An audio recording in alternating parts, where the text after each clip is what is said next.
Accessible research summary. Employment among African Americans and whites with psychiatric disabilities.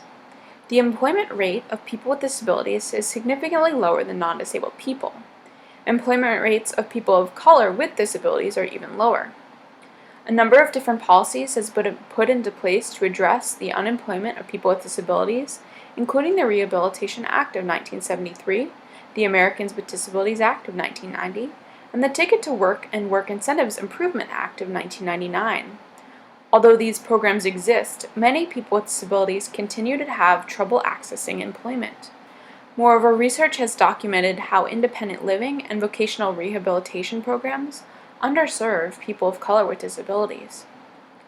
The purpose of the study was to examine differences in employment outcomes between African American and white people with psychiatric disabilities in vocational rehabilitation. The main findings: African Americans with psychiatric disabilities had lower employment outcomes than whites with psychiatric disabilities.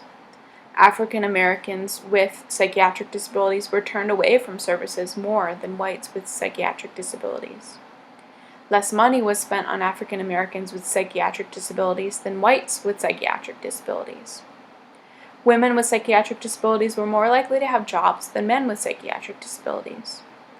Middle-aged people with psychiatric disabilities were more likely to find jobs than younger people with psychiatric disabilities. On-the-job supports, miscellaneous training, and continued support produce better employment outcomes. Vocational rehabilitation agencies need to pay attention to these biases and work hard to provide services equally.